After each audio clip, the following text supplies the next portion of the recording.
Hey guys, it's me, Bagrisham. Today I'm going to show you a $750 gaming PC build for April 2014. Whether it's a holiday gift or just a personal build, this is going to be the best possible build for this price point, and it'll let you play every game you throw at it at very high settings, even the more resource-heavy games like Battlefield 4, Titanfall, and the upcoming game Watch Dogs. Older and less resource-heavy games like Skyrim, South Park: The Stick of Truth, and the extremely popular DayZ will have no problem running maxed out with this system. This is my favorite price point for a PC build because it ensures you get the best materials without having to go into the overkill range. The best part about PCs is that they are upgradable, and in a few years, if you ever need to change a few things, you're free to do so. The graphics card in this system should last for quite a few years before you actually need an upgrade, so that being said, let's get started with the build.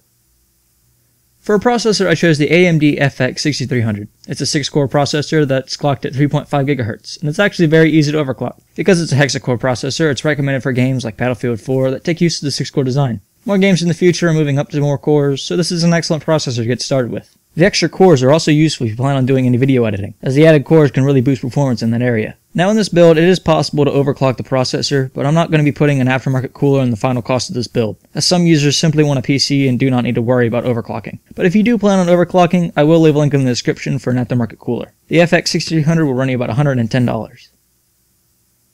For a motherboard, I chose the Gigabyte GA-970A-UD3P. It's a pretty great motherboard for this build, mainly because it has extra RAM slots for upgrades in the future, 2 USB 3 ports, as well as 8 USB 2 ports. It also supports overclocking with this processor, just in case you ever want to in the future. It's overall a solid motherboard with a bunch of little extras, and it's only $80.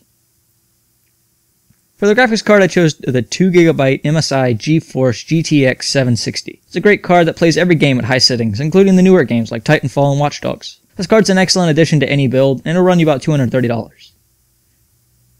Memory is rather simple, so I went with two 4GB sticks of G.Skill's Ripjaws X Series DDR3 RAM. It's rated at 1600 MHz, and it's 8GB, which is plenty for your games and some multitasking. 8GB really is plenty for the system, but if you ever do want to add on in the future, you can just by popping in some more sticks in the motherboard, but it isn't really needed. RAM prices are constantly fluctuating, so right now you can get 2 of these sticks for around $70.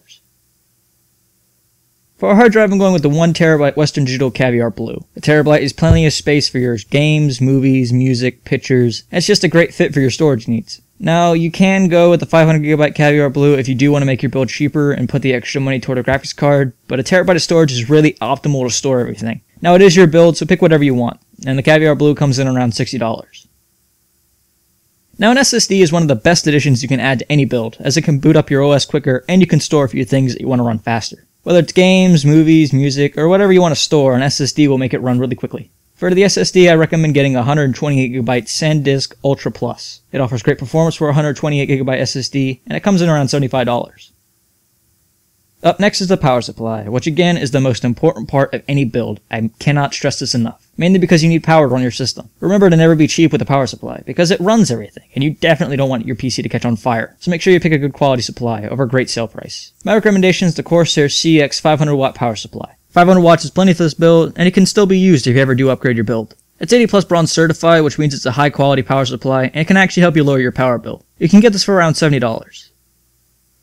Now, any optical drives in the PCs are really irrelevant unless you want a Blu-ray drive, and unless you use CDs for your older games or some music, the only thing you're going to be using it for is to install the OS. Now, I got a cheap, reliable reader and burner, which is a Lite-On. It's a simple and basic drive, and it only runs you about $17. If you do want a Blu-ray drive, I'll leave a link in the description.